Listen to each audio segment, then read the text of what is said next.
Hi, everybody. This is Kay Warren and Sheila Walsh, my really good friend. Sorry for the technical difficulties. What can you say about that kind of stuff? So now our time is really short and I want to make the most of it. Sheila, thanks for coming on today.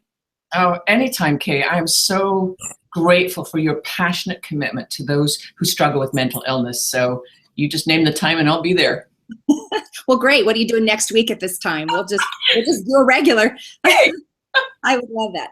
Okay, so Sheila, of course, in my world, everybody knows who you are, but there might be somebody tuning in who doesn't. So just give us like now maybe 1 minute, cliff notes of your life. I'm born in a small fishing town in Scotland, went to seminary in London to train to be a missionary. God redirected my steps. I ended up here in America as a contemporary Christian artist. And then I was co-host of the 700 Club for 5 years. My life fell apart. Hospitalized in a psych hospital for a month, thought it was the worst thing that could ever have happened, and discovered it was actually the best thing that could ever have happened. Mm.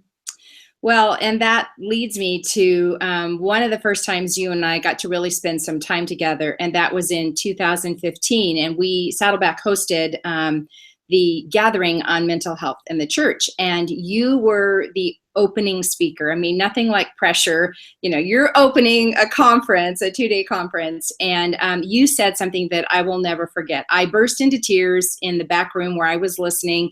You said something like, I'm going to read it. You said, "I'm profoundly grateful for the gift of mental illness." And some people who are listening might just not understand that at all. Can you just unpack that a bit for us? And I mean, I totally get that. That sounds bizarre to say. My father committed suicide when I was 5. So mental illness was always the big black shape in the house that we never talked about. But after my life fell apart and I ended up in a psych hospital, I discovered at the lowest point in my life that I was actually loved by God and invited to come as I really am.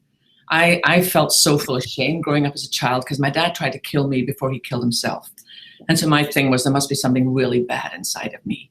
And what I discovered in the hospital was God didn't care about me trying to be good enough. He just loved me. And I began to see that it wasn't just me. And I remember a pastor writing to me and saying, "You're coming to our town to speak. Lots of the women in our church are going, but my wife's not going. She struggles with depression. She takes medication. And she thinks if anybody knows that it'll harm my ministry. Would you spend time with her?" And I said, "Yeah, sure, if she's willing to spend time with me." And she met me in my hotel. And I remember she wouldn't make eye contact at first. And I said to her, "Listen, you don't have to tell me anything about your life. But if you would allow me, I'd love to tell you about mine." And I just began to share. And we ended on our knees together in tears at the throne of grace. And when she turned to run to her husband into his arms, I thought, Lord, I would do all of that again for that one woman. So when I stood there that night and said, "I'm profoundly grateful for the gift of mental illness because it means I can look into the eyes of somebody else's struggles and say, me too, me too, you're not alone." And for me, back when I was in the psych hospital, I didn't know that there was anybody else who loved God and struggled the way I struggled. Yeah, that is such a common misperception. I would probably even call it a myth, as I've talked to, I think, thousands of people in the last few years, particularly since our son Matthew died by suicide. But as I've talked to people about mental illness, I'm sure, Sheila, you get this too, but in my email, in text, in letters, in phone calls, in personal appearances, when people come up and talk to me, story after story after story of people, of Christians who are so full of shame that they have depression or anxiety or an eating disorder or they have bipolar disorder. And they've been taught, especially if they've gone to church, unfortunately, I think the church has perpetuated that misbelief that if you struggle with a mental illness, it's a character illness. Well, it's not real, first of all. Either mental illness isn't real, or if you have it, it's because you've sinned or failed or not lived up to Christian standards, and that you can make it all go away if you will simply cooperate with God, confess your sin, read the Bible more, pray more, join another Bible study. I mean, all sorts of contortions, and that somehow that's going to make mental illness go away. And so to have somebody, of your stature in the Christian world, somebody who loves Jesus, is public about that, say, "Listen, I live with a mental illness," And it's not because I'm a terrible person or because I don't do enough for God. It's incredibly powerful, Sheila. And so to help people deal with that shame is probably one of the best things I think that you do. And I appreciate it as someone who, lives with depression and have a son with Thank severe you, Kay. mental illness. I just think that we have been unbearably cruel in the church because of sometimes intention and sometimes pure ignorance, that we don't understand that mental illness is real. It's not curable, but it's very treatable. I remember speaking with a mom who showed me a photograph of her daughter, a beautiful girl in her mid-20s, who was on staff in a very well-known large church and had asked for some leave because she was struggling with depression, wanted to get some help. And she was told, you don't need that. You can do all things through Christ who strengthens you. And, all the verses that we know to be true, but taken out of context, are punishing. And so that girl went on to take her life. And when I thought of the desperation and how she could have been helped, I just think, and that's why I'm so grateful for what you do and for what Rick does, because it's time to shine the brightest light into the darkest corners of the church and tell people you don't have to hide anymore. You can come out into the... That's one of my favorite quotes. Sorry, that's one of my favorite quotes of yours. I mean, it's like I need to put it on an embroidery piece or, have it on a saying, because I agree with you 100%. It is time for the church to shine the brightest light in the darkest corners. And mental illness is one of those really dark corners where people feel desperate, where people feel hopeless, and sometimes just helpless to change anything. And when I think about that, is that part of what led you to write? You have a new book coming out on November 7th, I think it is, called In the Middle of the Mess. And when you told me that you were writing it, again, I burst into tears. You make me cry a lot. But it was, but they were tears of gratitude that you were willing to talk about your own suicidal thoughts and attempt. And I don't want to tell that story. It's your story. But so is that partly what caused you to write this book, was these beliefs that you have about mental illness and shining that bright light? Yeah, it's funny. It was the one thing I never thought I would talk about. In fact, honestly, I hadn't even talked to my own husband and son about it because it's so overwhelming. And for some reason, I always believed the lie, if you ever tell anyone, it'll make it so much more real. You're much more likely to commit suicide if you tell somebody. What I discovered, that's not true. Keeping the secret just kept me isolated. Being able to share, first of all, with my husband and with my son, who's about 21, was really remarkable. But the reason that I actually ended up putting it in the book was that I was invited to speak at a conference in the Midwest. Beautiful church, 5,000 women in an arena. We worshiped and we did all the things that girls do. We ate too much and, stayed up too late. And I was a final speaker on the last night. And as I'm moving into my message, I just felt this overwhelming burden for people who maybe struggle like I do. And so I did what I'd never done before. I just simply said, listen, if you have ever contemplated suicide, if you've attempted suicide, if you're a cutter, if you suffer with any kind of mental illness like that, I'm going to ask you to do something. Would you actually get up from where you are and come and join me at the front? And over 400 women from ages 12 to 72. And I stood there with tears rolling down my face. But honestly, Kate, something rose up in me. I mean, it was like I suddenly looked out at all my sisters and I'm like, okay, no. It's time for us to speak up for one another and to fight for each other. And it made me passionately committed now to, just as I've spoken about depression before, to speak out about suicide. One of the young girls told me that her dad had been an elder in the church, a lovely, lovely man, struggled with severe depression, had taken his own life the year before, and she'd been told her dad had gone to hell. And it made me so angry. And to be able to hold that girl and tell her, listen, that moment, even with my own dad, as my dad drowned himself in a river, but I believe that even as he went into the water, that Christ lifted my dad and took him home. And to be able to tell that girl, listen, your dad is home free now. The darkness has passed for him. Do not allow others to condemn you or to make you believe that something like that would have happened to a man who loved God. I said, you can be proud of him that he made it for 52 years. He probably struggled all his life, and because he loved you, he fought for 52 years. He held on. Several things that you said. One of the things I was saying when you said that there were 400 women that on that day in that event, those were the 400 who were able to overcome their shame.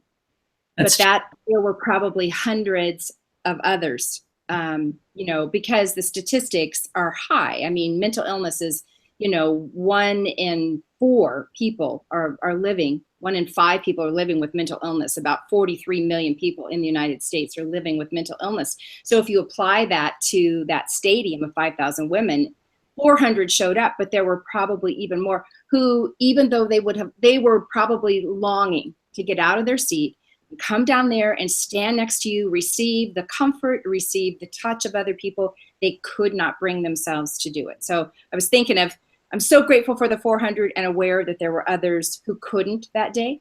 But then also that point that you made, this is also one of the saddest things that I do is talk to Christians who are tormented with maybe where their loved one is after they've died by suicide. That's one of the most painful things, is because they are just broken, not only by the death, but by this tortured thought that their loved one is not in heaven. So while that's the sad part, it is also one of my greatest privileges, is like you, to be able to say, if your loved one put their faith in Jesus at any point in their life, there is nothing, not even taking their lives, that can separate them from the love of God. So I go to Romans 8, 37 to 39, that there's neither death nor life, that nothing can separate us from the love of God that we have in Christ Jesus our Lord.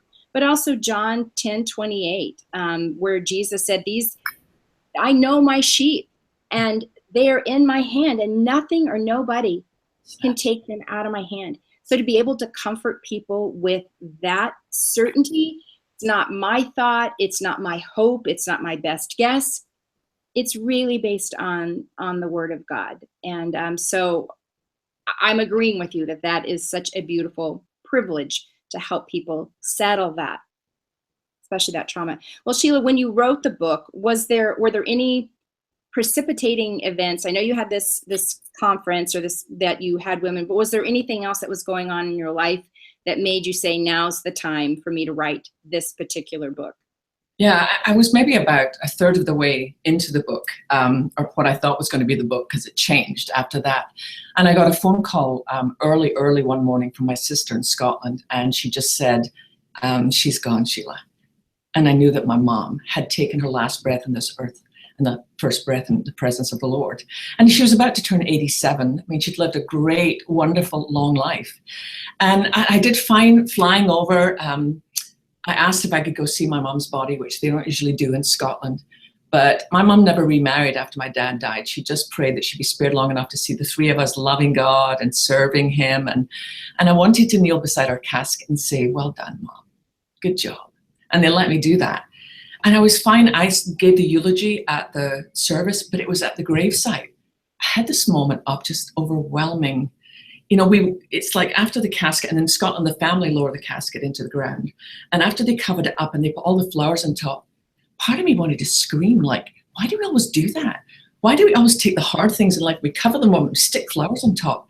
Because from the day that my dad committed suicide until the day that I ended up in a psych hospital at 34, we never once talked about it.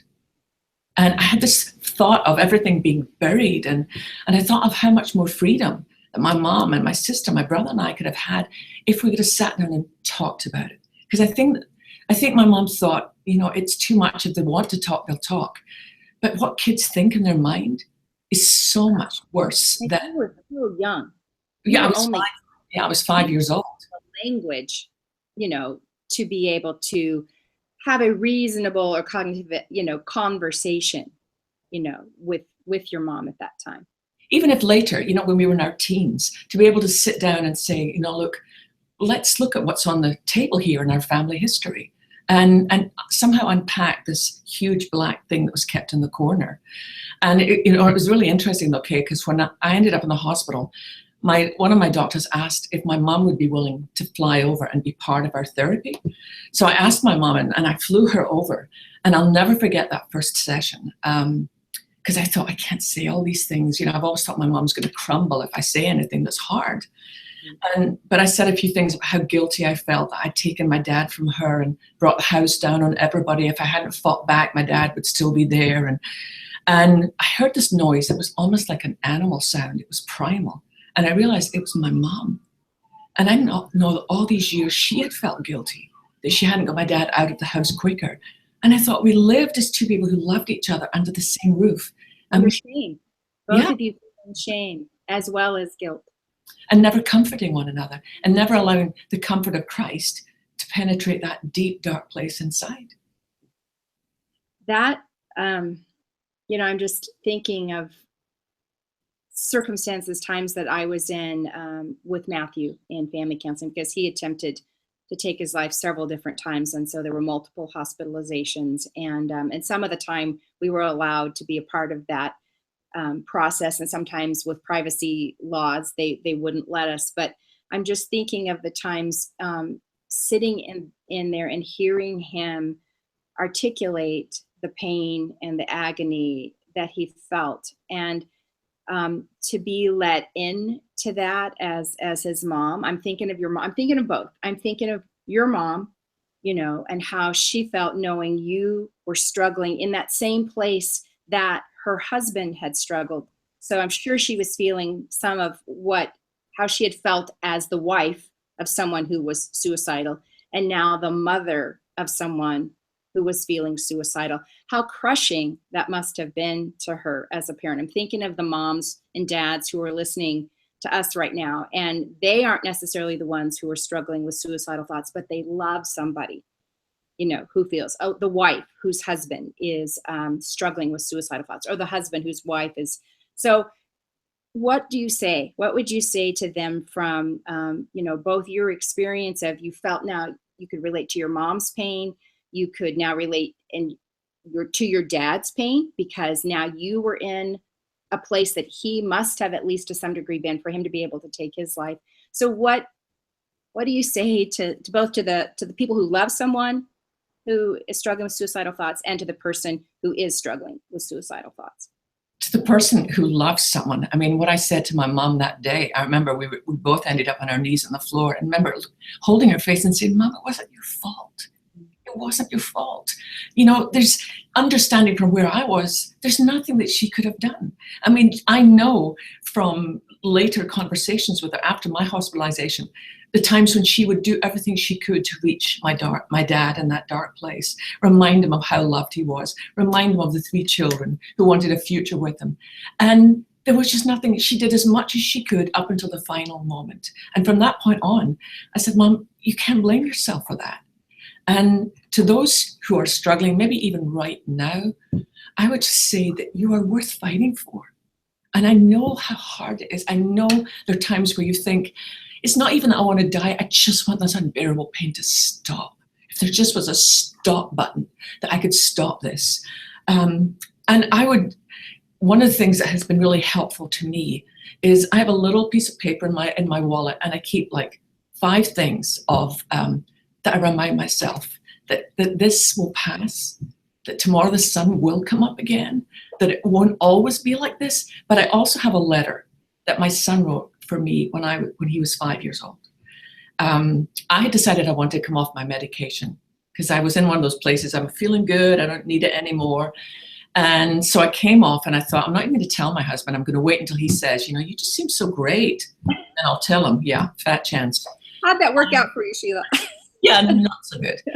And for the first 2 weeks, honestly, I felt great. But there was one day at dinner when all my son did was knock over his drink, and all I did was say his name, but there was something in the tone of my voice that he'd never, and I saw a look in his face, and I thought, I don't want to ever see that. And I remember excusing myself and going into my bedroom and calling my doctor and saying, I need to come back in. And my son slipped this little note. In fact, I'm going to actually get it. I should have done this before, but it's right here. We'll wait. My son slipped this little note under my bedroom door. I remember he was 5 then, and he is now 21. But this is what he said. Dear Mom, I love you, and I hope you get better soon. I think you are a great mom. Love, Christian. I thought, I am not going to let my boy grow up with a crazy woman because I don't want to be on medication. But I would just say, if you're tempted to come off your medication, please don't. And if your doctor agrees that it was situational and you're past it, hallelujah. But don't be ashamed. I take my little pill every morning with a prayer of thanksgiving that God has made this possible for those of us who struggle in that way. I've read your book. I don't remember this particular detail. Do you mention in the book just the, irony is not the right word, I can't think of the word, so I'm going to use irony, even though that's not really the one, that your dad, died when you were 5. And at 5, Christian was, living with a mom who Yes. was pretty near the end of her rope. So irony is not the right word, but just that almost trauma of what you experienced at 5, you must have really been able to identify with Christian. I have a silver locket, and on one side is a picture of me at 5, and on the other side is a picture of Christian at 5. And it's like this reminder to me of one of the things that keeps me walking, that keeps me accountable, that keeps me finding hope when I feel hopeless, is I want to be able to live to see my son's 5-year-old. And for me, that means just every single day. I have a tattoo on my wrist, I don't know if anyone can see it, it says, "Yes, Lord." And when my sister wanted to know what I wanted of my mom's, I said, I don't want any of her jewelry. I want that little picture that she had above her bed every single day of my life. And it was these 2 words that somebody had embroidered for her. And I thought, having lost my dad, she woke up every single day and that was what was on her heart. Yes, Lord. So every day I lift my hands in worship and I say one more day, yes, Lord. Sheila, I've told you this before, and I'll just tell you again that I loved you and respected you and prayed for you before you wrote this book. I have read it, and I read it with tears, and I read it with joy, and I read it with such deep gratitude that you were willing to take the inner workings of your heart yes, I guess most of us know, well, of course, life isn't always easy, but people could look at your life. You've been famous, you've been successful, you are well known, you've had, quite a bit of this world's acclaim. You get to stand on a stage. And for sometimes people who look at their own lives and say, well, she's got everything. How could she possibly feel what I feel, or what right even does she have to feel depressed or suicidal?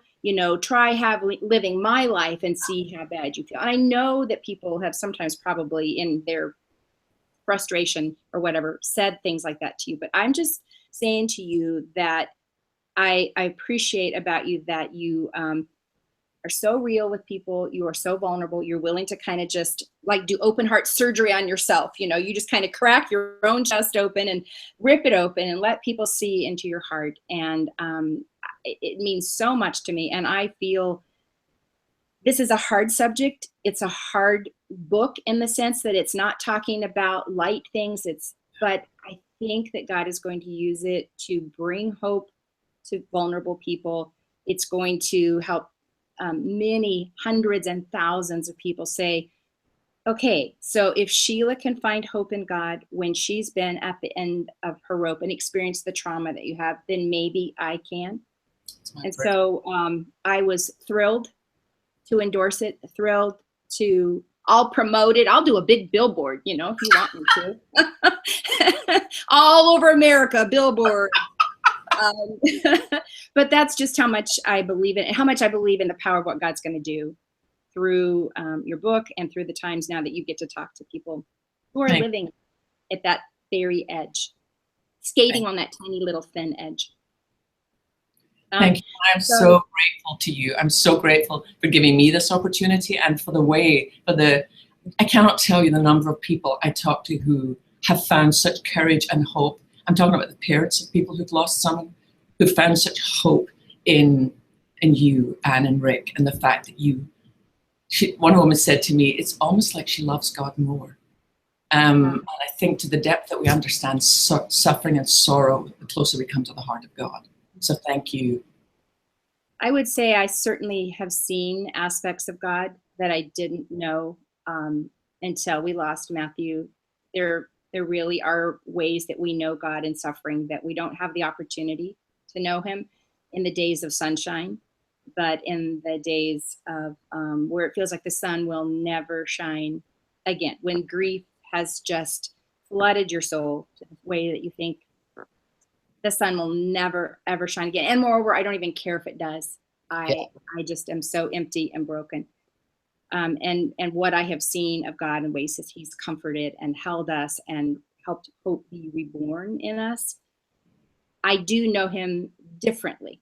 Yeah. In that, and I am grateful for the ways that He has not abandoned us. I think that was one of the things that I needed to come to the place of in Matthew's death. Is there was a part of me that felt like God had abandoned him, that God could have stopped him, and He didn't.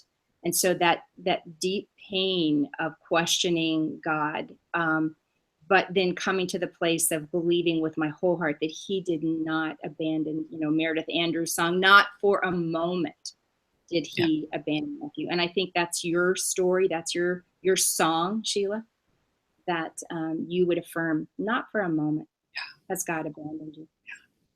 I think one of the most amazing things I discovered recently was I've always loved the hymn Amazing Grace.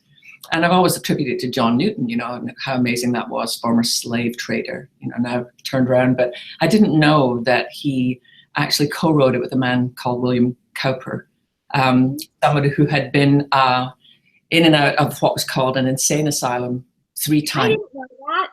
I'm so glad to hear this, because yes, keep going. I want to hear this. He was a lawyer, but he really struggled and had been hospitalized 3 times in an insane asylum, had lost his job, had lost so much hope. But John Newton was the parish priest in his little town of Olney, which is just an hour and a half north of Oxford. And one night, John Newton went and knocked on William's door and introduced himself, and they became friends. And the thing that I love about it is that John Newton said to him, listen, I know you struggle, but there's great giftedness in you. You're a great writer. Why don't we write together? So the 2 of them sat down and wrote Amazing Grace together. And what I love about that is it wasn't just the church making room for some people with mental illness or counseling. It was saying, come on, you're part of the body of Christ. We're going to walk this journey out together because there's giftedness in you. Your story is not over yet. He wrote over 50 hymns. I know that name. I didn't catch. I mean, I've been a Christian for 50,000 years, and I didn't know that about William Cowper being part of that song. Oh, that is really tender to me. Thank you for sharing that. Sheila, we are going to sign off here, but it is a pleasure always to be with you. I love you, and you are in my heart. And I am so grateful that God has allowed our paths to cross. And love you, sister. Love you too. Bye, everybody.